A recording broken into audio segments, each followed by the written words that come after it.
हाँ जी, एक्सरसाइज 7.1 जो है वो उसमें जो फॉर्मूला लगता है वो है डिस्टेंस फॉर्मूला। सबसे पहले समझते हैं कि डिस्टेंस फॉर्मूला होता क्या है और ये कहाँ पर अप्लाई होता है। मान लेते हैं हमारे पास ना एक कोऑर्डिनेट ए पॉइंट है, उसके कोऑर्डिनेट है x1 और y1, और एक बी पॉइंट है उसके कोऑर्डिनेट है x2, y2। दो पॉइंट है, एक ए पॉइंट और एक बी पॉइंट। इन दोनों पॉइंटों के बीच में अगर डिस्टेंस निकालना होता है तो डिस्टेंस फॉर्मूला यूज होता है। तो बेसिकली डिस्टेंस फॉर्मूला किस लिए यूज होता है? दो पॉइंट्स के बीच में डिस्टेंस निकालने के काम आता है। डिस्टेंस फॉर्मूला होता क्या है वो देख लो। ए बी हमारा होता है एक्स कोऑर्डिनेट में से एक्स कोऑर्डिनेट माइनस कर कर उसका whole square, plus Y coordinate में से वाई को माइनस कर कर उसका होल स्क्वायर का रूट का रूट। ठीक है, इसका साथ के साथ एक क्वेश्चन भी कर लेते हैं जिससे आपको समझ में आते हैं। 7.1 का पहला क्वेश्चन देख लो, क्वेश्चन नंबर 1। क्वेश्चन नंबर 1 का पहला पार्ट देखो, आपको एक पॉइंट दे रखा है 2,3 जिसको मैंने लेट कर लिया ए, और एक दे रखा है 4,1 उसको मैंने लेट कर लिया बी। ए दे दिया, बी दे दिया। अब हम आपको डिस्टेंस फॉर्मूले से ए और बी 2,3 को ए नाम मैंने खुद दिए, 4,1 को बी मैंने खुद लेट किए। ठीक है, तो हमारा ये ए हो गया 2,3, बी हो गया 4,1। अब इन दोनों के बीच में डिस्टेंस निकालना है। तो डिस्टेंस फॉर्मूला जब भी लगाना हो तो पहले तो डिस्टेंस फॉर्मूला का ये फॉर्मूला लिख लो। दो पॉइंटों के बीच में डिस्टेंस निकालना है ना, तो पहले तो मैंने डिस्टेंस फॉर्मूला का ये फॉर्मूला लिख लिया।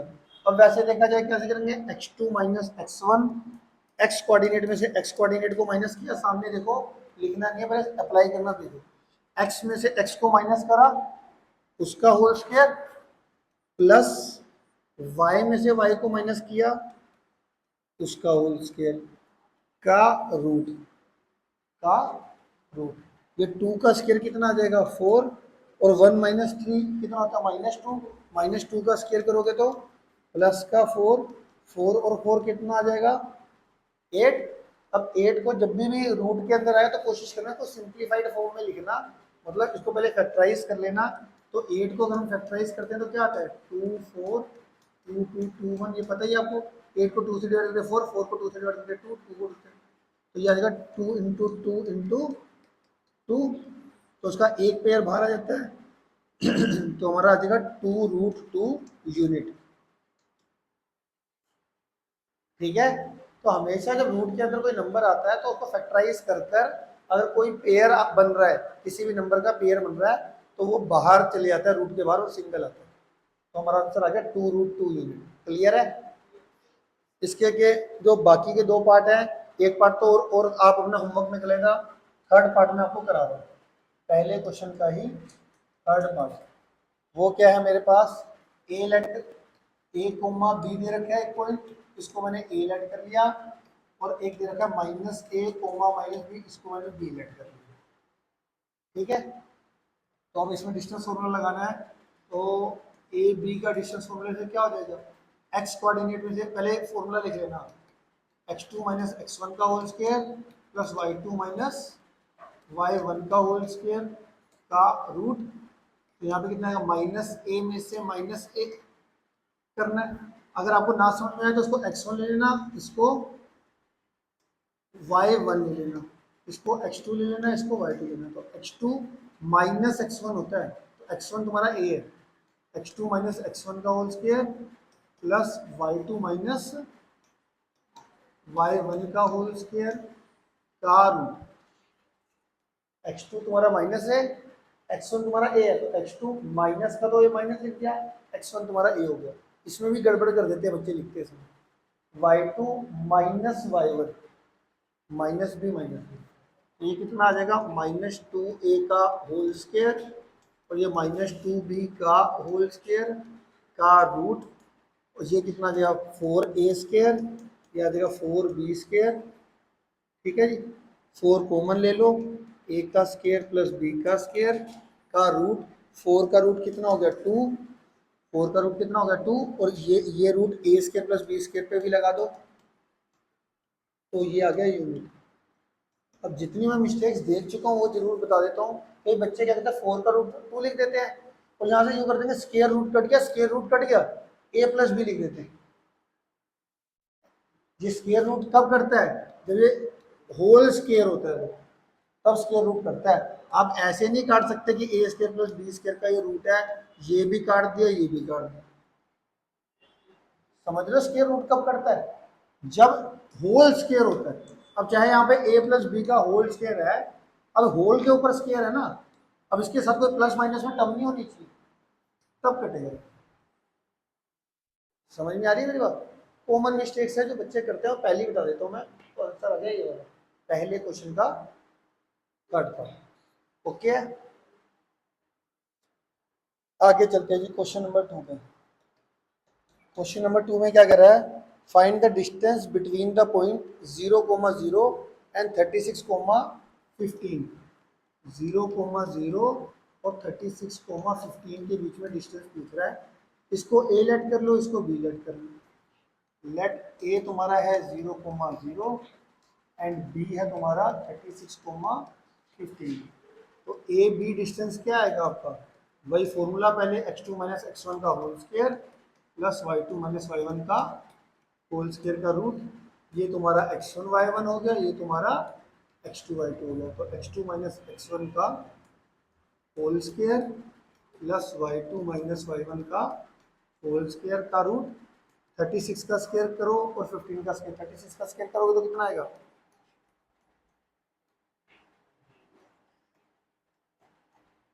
1296, और ये आ जाएगा 225। ऐड करके देखो कितना आ जाएगा?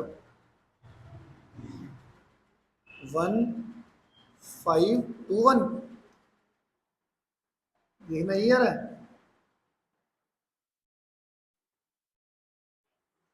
1521 आ गया यूनिट। ये किसका स्क्वायर होता है? किसी का होल स्क्वायर होता है 1521?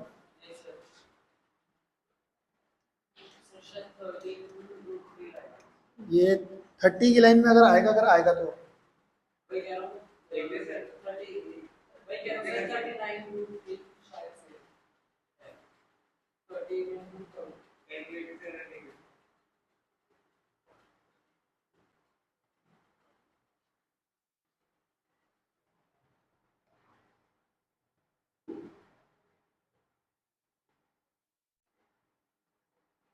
थर्टी नाइन को 39 से करना जरा।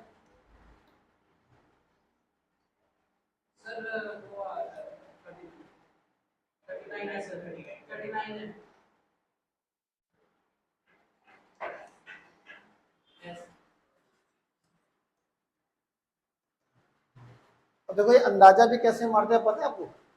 अब अंदाजा वो बच्चा मारता है जिसने स्क्वायर रूट निकालना सीखा हो। ये पेयर बनता है, ये पेयर बनता है। पहला पेयर होता है 3 3 जा 9, 4 4 जा 16। तो 3 3 जा 9, 30 वाली लाइन में जाएगा ये इसका स्क्वायर। और 30 वाली लाइन में मैं सोच रहा हूँ किसका जाएगा? जिसका लास्ट उसका स्क्वायर करके लास्ट यूनिट प्लेस पे 1 आना चाहिए। तो 31 पे आ सकता था, फिर 32 पे भी नहीं आएगा, 3 पे भी नहीं, 4 पे भी नहीं, 5 पे भी नहीं, 35 का स्क्वायर भी नहीं आएगा, 36, 37, 38, 39 पे आएगा, 9 का स्क्वायर 180। तो ऐसे मेरे को अंदाजा था या तो 31 आना चाहिए या 39 आना चाहिए, जिसका स्क्वायर करके यूनिट प्लेस पे 1 आता है। तो ऐसा तरीका होता है। तुक्का भी मारना है तो कैसे मारना है? ठीक हो गया?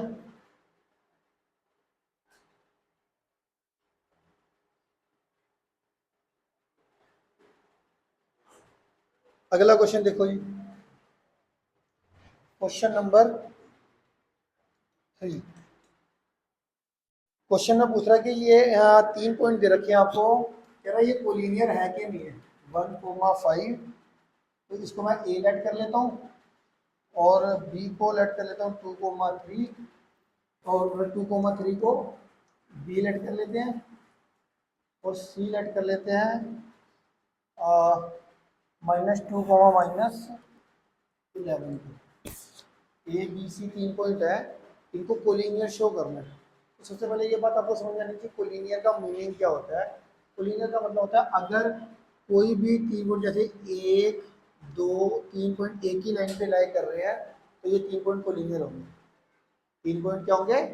कोलिनियर। अब डिस्टेंस फॉर्मूला से अगर इन तीन पॉइंट्स को कोलिनियर दिखलाना है तो इसमें देखो मान लेते हैं ये ए पॉइंट है, ये बी पॉइंट है, ये सी पॉइंट है। जो सबसे बड़ा जो डिस्टेंस होता है वो बाकी के दो डिस्टेंस के सम के बराबर आना चाहिए। अगर एक ही लाइन पे लाई कर रहा है तो जो सबसे बड़ा डिस्टेंस है वो किसके बराबर आना चाहिए, बाकी दो छोटे डिस्टेंस के सम के बराबर। तो मैं क्या करूंगा, तीन पॉइंटों से तीन डिस्टेंस निकाल दूंगा, ए बी डिस्टेंस निकाल दूंगा, बी सी निकाल दूंगा और ए सी निकाल दूंगा। अब निकालने के बाद जो सबसे बड़ा डिस्टेंस आएगा वो बाकी के दो डिस्टेंस के सम के बराबर अगर आ गया तो मैं कहूंगा कि हाँ भाई कोलिनियर है ए बी सी, अदरवाइज कह दूंगा नहीं है। समझ रहे हो, थ्योरी समझ में आ गई। अब देखो ए बी निकालना है मेरे को, ए बी एक बारी फॉर्मूला लिख लो पहले, X two minus X one का whole square Y two minus Y one का होल स्क्वायर का रूट। अब तुम्हारा कितना आएगा, टू माइनस वन का whole square, three minus five का होल स्क्वायर का root, two minus one one, one का square one, three minus five minus two का स्क्वायर प्लस फोर, ये आ जाएगा रूट फाइव यूनिट। फिर आ जाएगा B C distance, B C में क्या करोगे, माइनस टू में से माइनस टू में से टू को माइनस करेंगे स्क्वायर, फिर प्लस माइनस 11 माइनस थ्री का होल स्क्वायर। ये समझ में आ रहा है ना कैसे कर रहा हूँ। एक्स जब इसको लेते हो तो इसको x1 y1 ले लिया करो और इसको x2 y2 ले लिया, और जब इसमें ले लो तो ये x1 y1 हो जाएगा, ये x2 y2 हो जाएगा। तो x2 माइनस x1 का whole square plus y2 minus y1 का होल स्क्वायर। तो ये माइनस टू माइनस फोर कितना होता है, माइनस टू माइनस फोर का स्क्वायर प्लस का 16 और माइनस 11 और माइनस थ्री माइनस फोर्टीन का स्क्वायर प्लस 196। अब 196 और ये कितना देगा, 212 यूनिट आ जाएगा रूट में। इसको अगर आप फैक्टराइज करना चाहते हो तो देख लो, हो रहा है। टू से कटिंग करेंगे तो 106 आ जाएगा, टू से कटिंग करेंगे तो ये 53 आ जाएगा। तो ये आ जाएगा 2√53 unit.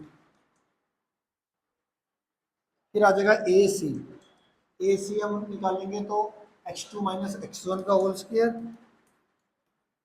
Plus y2 minus Y one का होल स्क्वायर का रूट। ठीक है, तो ये कितना आ जाएगा मेरा सोल्व करके, माइनस थ्री का स्क्वायर प्लस का 9 और माइनस 16 का स्क्वायर, माइनस 11 और माइनस फाइव, माइनस सिक्सटीन का स्क्वायर 256 और ये 9 कितना हो गया, 265 यूनिट, 265 यूनिट आ गया। इसको भी फैक्टराइज करना चाहते हो तो करके देख लो, 5 5 का हाफ और ये 5 3 का, ये तो 265 यूनिट ही रहेगा क्योंकि एक भी पेयर आपका नहीं बन रहा। ठीक है, अब आपको साफ साफ दिखाई दे रहा है, यहाँ पे सबसे बड़ा जो डिस्टेंस है वो ये आ गया ए सी। अब आपको साफ साफ दिख रहा है A C is not equal to A B plus B C. ये वाला A B B C, A B कितना था रूट 5 यूनिट, बी सी कितना था 212 यूनिट और ए सी था रूट 265 यूनिट। इन तीनों में जो सबसे बड़ा डिस्टेंस है ये वाला, वो इन दोनों के सम के बराबर नहीं आ रहा। तो हम ये लिख दिया कि भाई ए सी जो है, जो सबसे बड़ा डिस्टेंस है, वो बाकी के दो छोटे डिस्टेंस के सम के बराबर नहीं आ रहा। तो ये हमारा, ठीक है, ये जरा थोड़ा सा इसको ठीक कर लेना।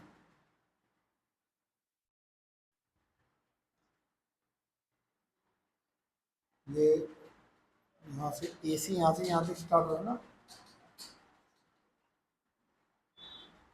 ठीक है।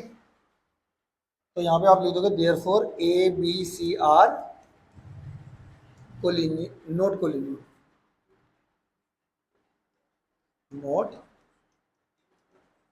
कोलिनियर। ठीक है, मेरी बात समझ में आ गई। आगे बढ़ते हैं जी, क्वेश्चन नंबर 4 जो है, क्वेश्चन नंबर 4 में क्या कह रहा है, आपको तीन वर्टिसेस दे रखे हैं, लेट 5, इसको ए लेट कर लो, और बी तुम्हारा है 6, 4 और सी तुम्हारा है 7, -2। ये 3 पॉइंट दे रखे हैं, 3 पॉइंट मुझे iso are the vertices of isosceles triangle लिख लेना।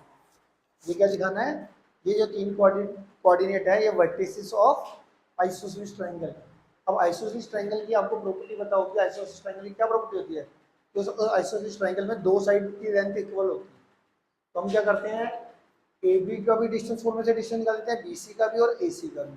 उसमें से कोई भी दो साइड अगर इक्वल आ गई तो आप बोल दोगे कि भैया ये जो वर्टिसेस हैं ये आइसोसेलेस के ही, ठीक है। क्यों नहीं पता होने से हम पहले ए बी निकाल देंगे कैसे, X two minus X one का whole square plus Y two minus Y one का होल स्क्वायर का रूट, ये कितना आ जाएगा, सिक्स माइनस फाइव का होल स्क्वायर और four minus minus plus four, ये अच्छा देखो अब ये ध्यान से देखना कि सिक्स माइनस फाइव का whole square, four minus minus क्या हो जाता है, प्लस हो जाता है। ये समझ में आ रहा है आपको कैसे माइनस माइनस प्लस हो जाता है, कि भाई एक तो माइनस पहले से ही होता है, एक ये फोर माइनस टू था तो माइनस माइनस प्लस हो जाएगा। इसको आप ऐसे भी यूज कर सकते हो, सिक्स माइनस फाइव का होल स्क्वायर लिख सकते हो आप ऐसे, फिर plus four minus of minus two का होल स्क्वायर, ऐसे लिखोगे तो समझ में आ जाएगा। अब ये माइनस माइनस कितना हो जाएगा, प्लस हो जाएगा ना, फोर प्लस टू का होल स्क्वायर हो जाएगा।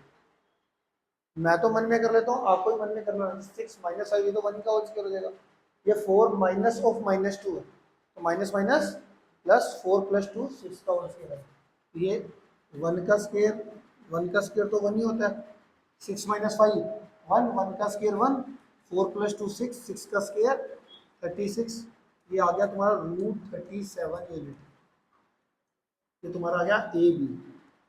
ऐसे अगर मैं कहूँ बी सी निकालना है, बी सी में आपका क्या आएगा, सेवन माइनस सिक्स का whole square minus two minus four का होल स्क्वायर का रूट, ये वन का स्क्वायर, ये minus two minus four minus six का स्क्वायर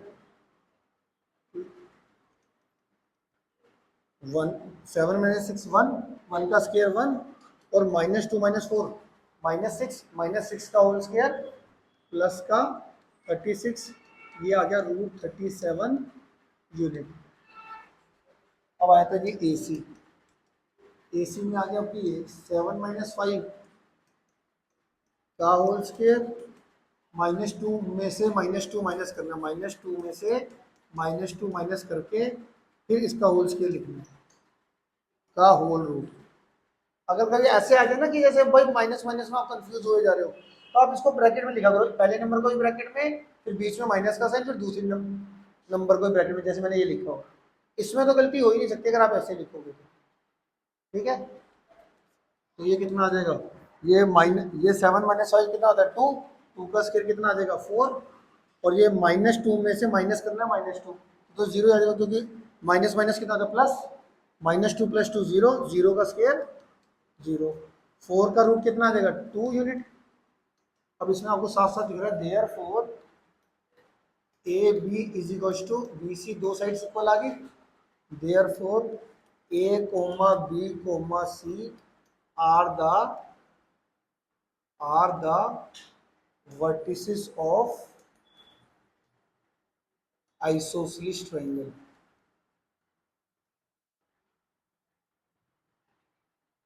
आ गया समझ में, क्लियर है। क्वेश्चन नंबर 5 कराने से पहले, क्वेश्चन नंबर 5 कराने से पहले आपको कुछ प्रॉपर्टीज पता होनी चाहिए। प्रॉपर्टी क्या पता होनी चाहिए, क्वाड्रिलेटरल की कुछ प्रॉपर्टीज होती है, उसमें से हमारी सबसे पहले आती है स्केयर। एक क्वाड्रिलेटरल है, मान लो हैं ए बी सी डी और ए सी और बी डी। तो अगर हम क्वाड्रिलेटरल की बात करें तो चार तो साइड होगी, A B B C C D और डी ए, और डायगोनल होगा ए सी और बी डी।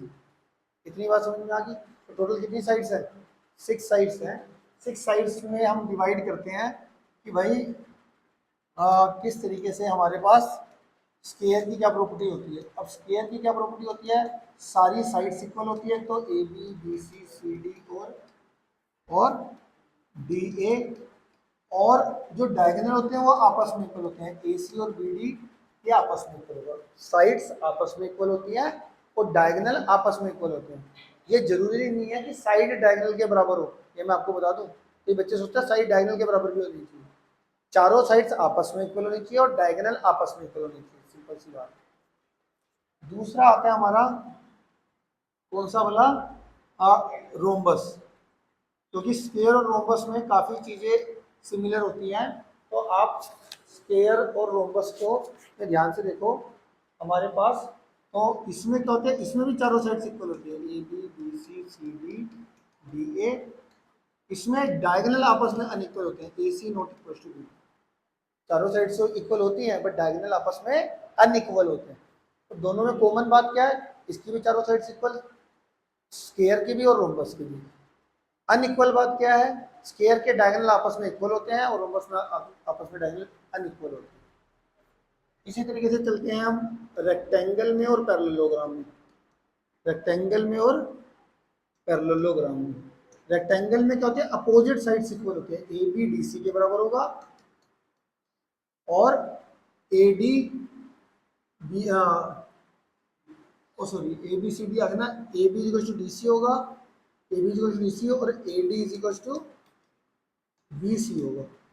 ठीक है, इसमें अपोजिट साइड से करते हैं और इसमें भी डायगोनल आपस में करते हैं, A C equal to B D होगा। अब पैरेललोग्राम में क्या चीज़ है, ये दोनों चीज़ें अपोजिट साइड इसमें भी इक्वल होती है, ए बी डी सी के बराबर और ए डी बी सी के बराबर, बट इसमें डायगोनल नॉट इक्वल होती है। इसमें भी सेम डिफरेंस है जो इसमें है, इसमें भी चारों साइड्स इक्वल, इसमें भी चारों साइड्स इक्वल, इसमें भी इसमें डायगोनल इक्वल है, इसमें डायगोनल नॉट इक्वल है। इन दोनों में चलो जी, इन दोनों में क्या है, पैरेललोग्राम में अपोजिट साइड्स इसमें भी इक्वल है और मतलब इसमें भी अपोजिट साइड्स इक्वल है, रेक्टेंगल में भी और पैरेललोग्राम में भी। रेक्टेंगल में डायगोनल आपस में इक्वल होते हैं और पैरेललोग्राम में डायगोनल आपस में नॉट इक्वल होते हैं। ये हमने टोटली पढ़ ली, ये हमारी क्वाड्रिलेटरल की प्रॉपर्टी।